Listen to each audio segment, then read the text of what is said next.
Welcome to the Commander's Beacon. I am Eric, and on this channel we are all about unconventional commander decks and strategies.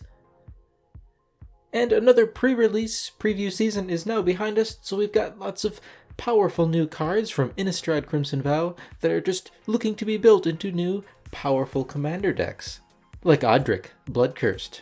That's right, Odric is back, and now he's a vampire, and stronger than ever before.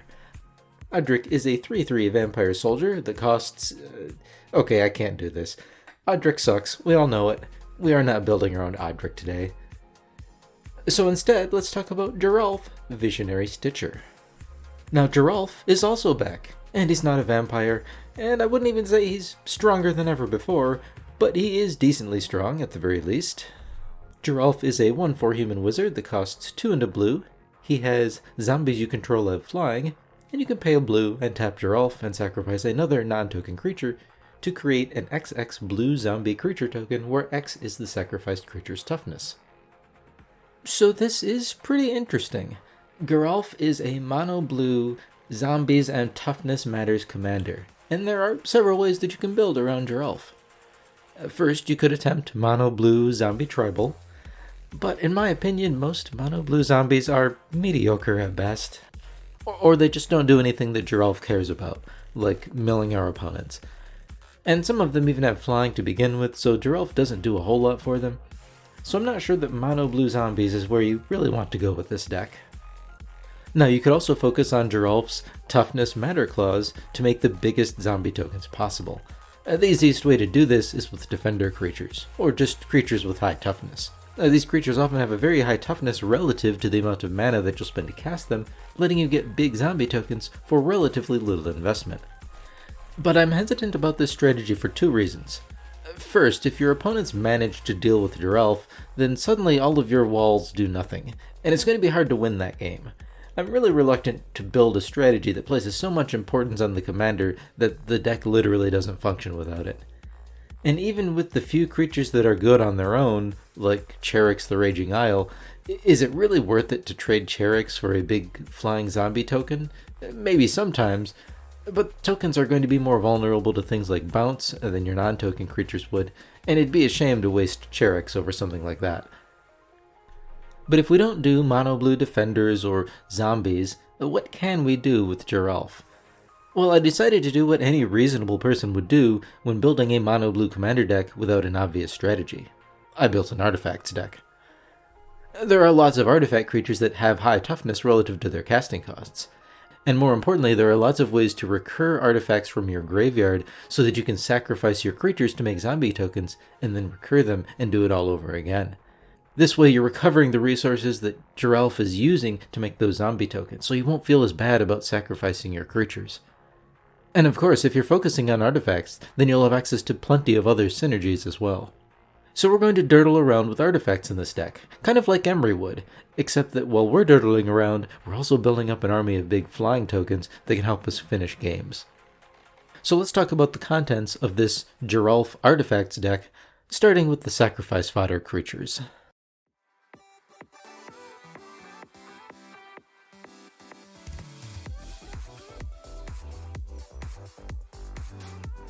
So Geralf wants to sacrifice creatures. So we'll use creatures that give us some value when they die, as well as some creatures that just have a lot of toughness, all with an artifact theme. Gleaming Barrier is a great example. It's a 0/4 artifact creature that costs 2 mana, and when it dies, you get a treasure token.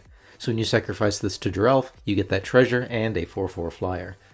We'll also play things like Mirror Retriever, which might only make a 1/1 zombie when you sacrifice it to Geralf, but it will get you that Gleaming Barrier back, or whatever artifact you want from your graveyard, so you can use it again.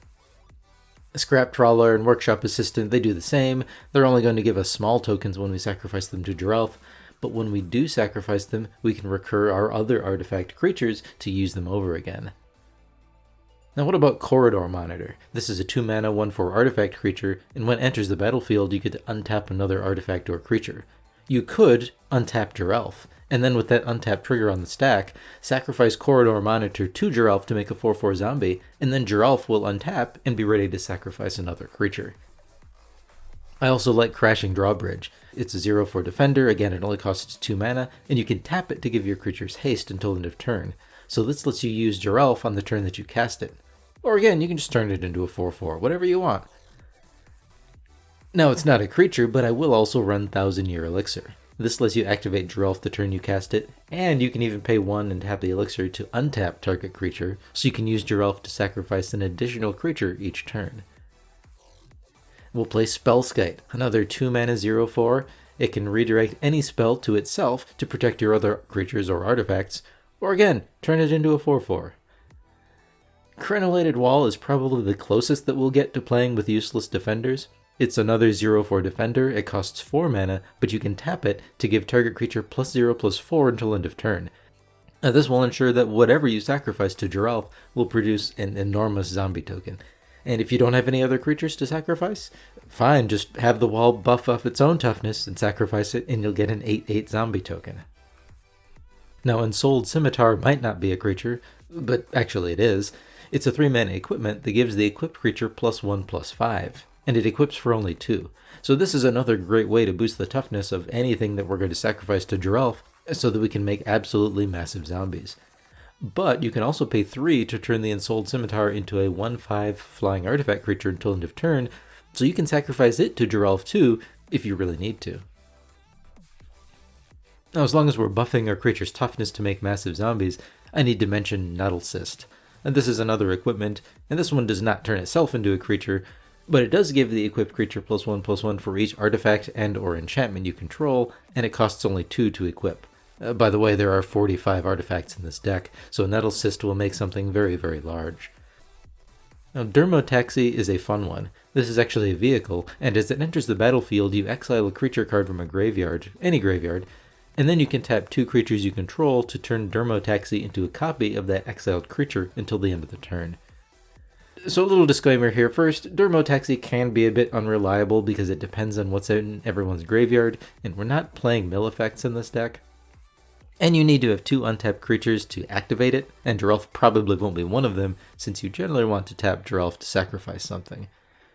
But I still think Dermotaxi is cool for several reasons. First, it's some of that incidental graveyard hate that I like to play. Secondly, it scales with the power of your opponent's decks. If your opponents have Consecrated Sphinxes or Gisellas in their graveyard, well, no, you can have those. And because you can sacrifice and recur Dermotaxi, you can use it over and over again to keep exiling and cloning your opponent's creatures. Now lastly, I wouldn't recommend exiling your own creatures with Dermotaxi. Since we play a lot of artifact recursion in this deck, you won't want to be exiling your own graveyard unless you really need to. Now of course we do have bigger creatures to sacrifice too. Traxos Scourge of Krug is a 4 mana 7/7 with trample that enters the battlefield tapped and doesn't untap during your untap step. But it does untap whenever you cast a historic spell, which includes artifact spells. There's Scuttling Doom Engine. It's a 6/6 for 6 mana, but when it dies it deals 6 damage to target player. And it makes a 6/6 zombie if you sacrificed it to Geralf. With our graveyard recursion, Scuttling Doom Engine can also just kill players if you can't finish them off through combat due to its death trigger. But let's talk about the biggest boys. Phyrexian Triniform and Triplicate Titan are 9 mana 9/9s, but they are definitely worth that investment. When you sacrifice them to Geralf, not only will they refund you with a 9/9 zombie token, but when either of these die, they'll also make 3 3/3 golem creature tokens. Triplicate Titan by itself also has Flying, Vigilance, and Trample, which is kind of terrifying. And Phyrexian Triniform has Encore, which you can use in a pinch to make 9 more 3/3 golem tokens, but that will cost you 12 mana. But my favorite big boy has to be Metalwork Colossus. And this is an 11 mana 10/10, but it costs X less to cast, where X is the total mana value of non-creature artifacts you control, so this could cost as little as 0 mana. And you can sacrifice 2 artifacts to return Metalwork Colossus from your graveyard to your hand. So this big guy recurs itself, and with Geralf it makes you 10/10 flying zombie tokens, so that's pretty great.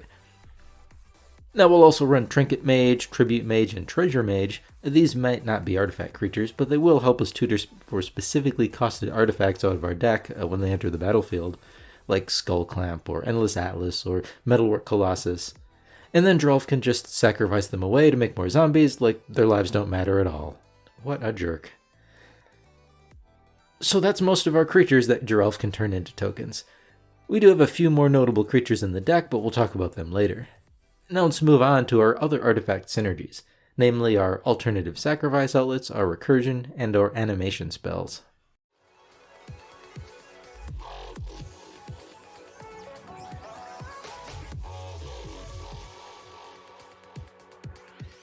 Geralf likes to sacrifice creatures for value, but even if your opponents deny you access to your commander, you'll still have a few alternative enablers that let you generate value by sacrificing your creatures and artifacts. A Phyrexian's Core is a land that lets us pay 1, tap it, and sacrifice an artifact to gain 1 life. This lets us get any of our artifact death triggers in the event that Geralf is indisposed. A Sage of Latnam can tap and sacrifice an artifact to draw us a card.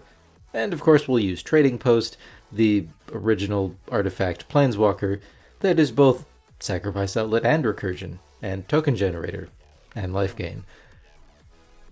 Speaking of recursion, we'll need to use lots of it so that we aren't losing resource advantage by sacrificing our creatures all the time with Geralf. We already mentioned those graveyard reanimator creatures like Mirror Retriever, Scrap Trawler, and Workshop Assistant. Of course there's also recursion on lands, like Academy Ruins, Buried Ruin, and Sequestered Stash. Academy Ruins is great here. This one lets you pay 1 and a blue and tap it to put target artifact card from your graveyard on top of your library, so this is repeatable artifact recursion on a land. Academy Ruins is so amazing in this deck that I've included Tolaria West to help us find it. We'll also use Emry, Lurker of the Loch. Emry is also amazing in this deck.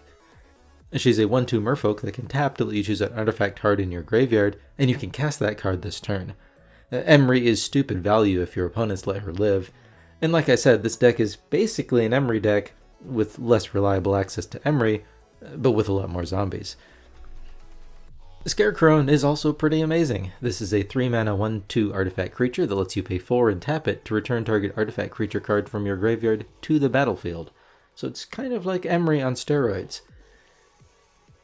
Now finally I want to mention Conqueror's Galleon. This is a 4-mana vehicle that's a 2/10 and it has a crew cost of 4. Now when it attacks, you exile it at the end of combat, and then you return it to the battlefield transformed. And it transforms into Conqueror's Foothold. So this is a land that taps for colorless mana, and it also has 3 other activated abilities. You can pay 2 and tap it to draw a card, then discard a card, or you can pay 4 and tap it to draw a card, or you can pay 6 and tap it to return any target card from your graveyard to your hand.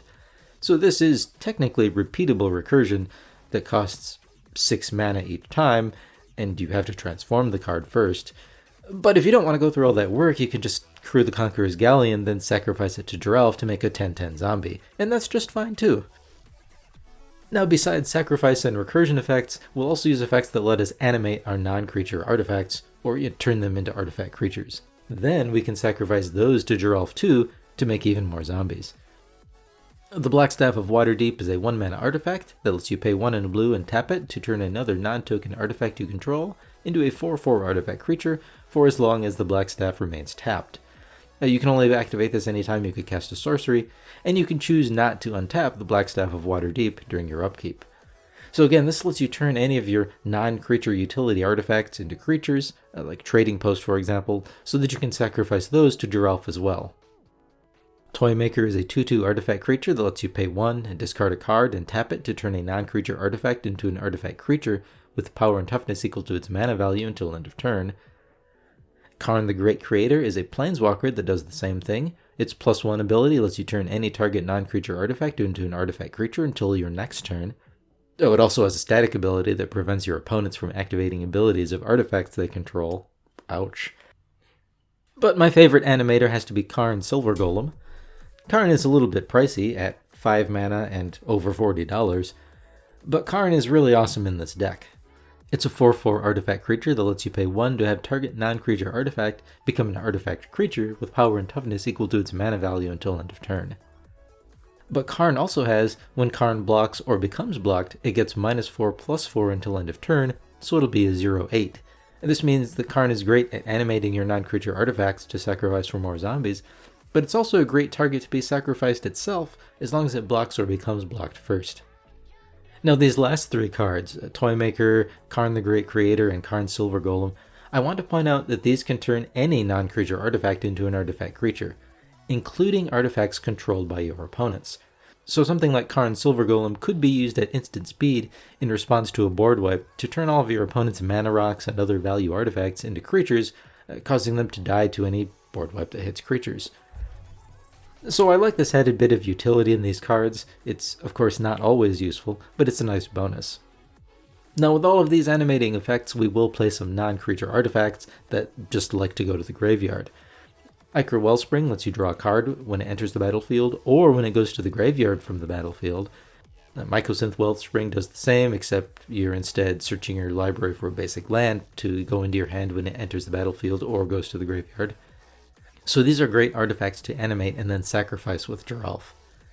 Spine of Ishsa is another good one. This is a 7-mana artifact that destroys target permanent when it enters the battlefield, but if it's put into your graveyard from the battlefield, you return it to your hand.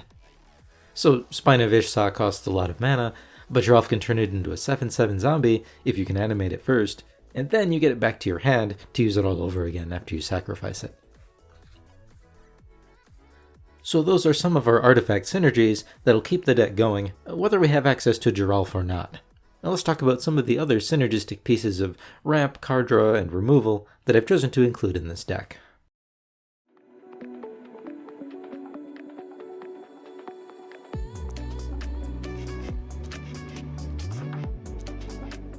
Now, as long as we're playing an artifacts deck, there are plenty of other synergistic pieces that we can use. And when it comes to card draw, it's hard to find a better reward than Shimmer Dragon. This is a 5/6 flyer that protects itself, it has hexproof as long as you have 4 or more artifacts, and it lets you tap 2 untapped artifacts you control to draw a card. The Thought Monitor is a relatively new one that works great here. It's a 2/2 flying artifact creature that costs 6 and a blue, but it has affinity for artifacts, so it costs 1 colorless less for each artifact you control. And when it enters the battlefield, you draw 2 cards. With all of our artifact recursion, Thought Monitor will provide us with a lot of value. We will use a lot of mana rocks for ramp in this deck, but we'll also use Solemn Simulacrum. This is a commander staple, but with a sacrifice outlet right on our commander and a bunch of graveyard recursion, it's an all-star here. We'll use Ornithopter of Paradise. This is a 2-mana 0/2 flying artifact creature that taps for 1 mana of any color. But if you don't need the mana, just turn it into a 2/2 zombie. Now when it comes to removal, we'll use a lot of blue staples that I won't mention here, but you can as always check out the deck list in the description for details. I will mention Duplicant though. Duplicant has, I think, fallen out of favor in Commander as the metagame has sped up. This is a 6-mana artifact creature, and when it enters the battlefield, you exile a target creature, and Duplicant has power and toughness, and creature types of the exiled card. 6 mana is a lot for sorcery speed single target removal, but it is exile-based removal, and it's an artifact creature body that can be sacrificed to make zombies, and then recurred to reuse it, so I think it's worthwhile here.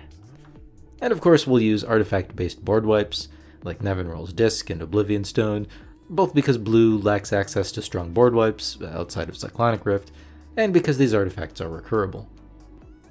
Now we'll also use Ugin the Ineffable.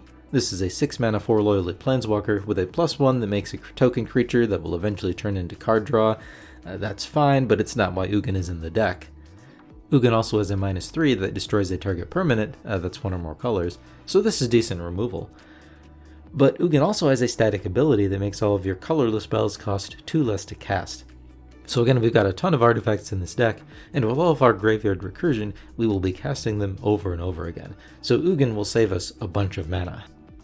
And we're not playing an artifact storm deck, but this cost reduction effect is so awesome that we'll include some more copies of it.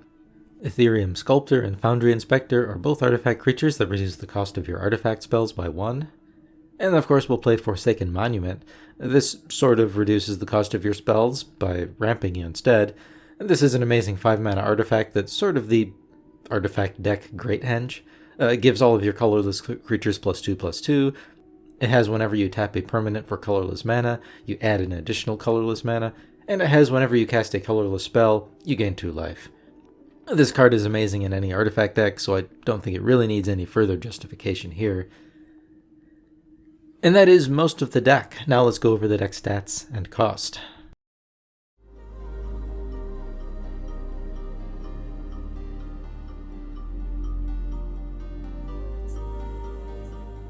Our Geralf Zombie Artifact deck has an average mana value of 3.29.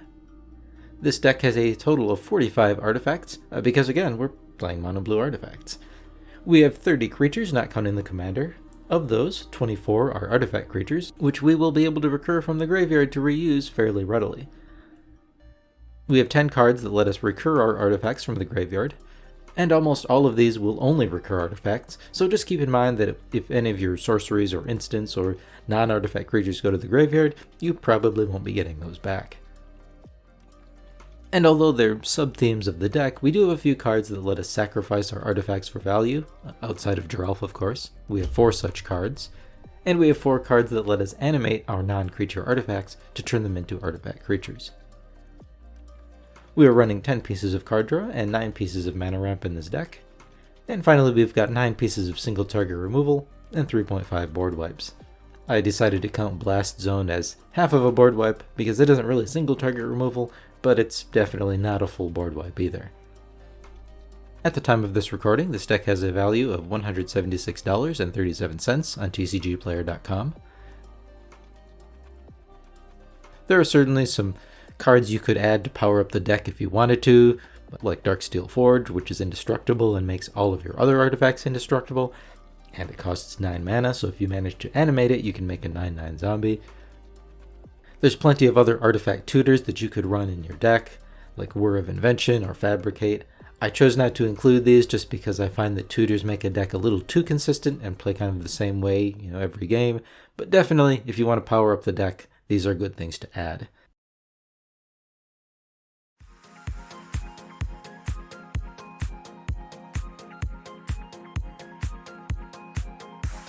So that is Geralf, Visionary Stitcher. Now I like that Geralf is reasonably costed at only 3 mana, and he helps you put threats onto the battlefield, but he's not so powerful as to be a removal magnet. And with this artifact-centric Geralf deck, we get to do all of those dirtly artifact things, sacrificing artifacts, returning them from the graveyard, drawing cards, and whatnot. But with Geralf doing some of the work and making those zombie tokens, we're actually pressuring our opponent's life totals at the same time, which can't always be said for dirtly artifact decks. And while there's a lot of artifact staples that will run, this deck also has a few unusual cards that you won't see in other decks. Those toughness boosts like Ensouled Scimitar or Crenellated Wall, or the animation effects like Karn Silver Golem and Blackstaff of Waterdeep. But anyways, that's all I've got for today.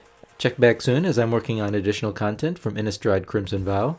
Sadly, that very likely does not involve the underwhelming Odric Bloodcursed or Edgar Charmed Groom.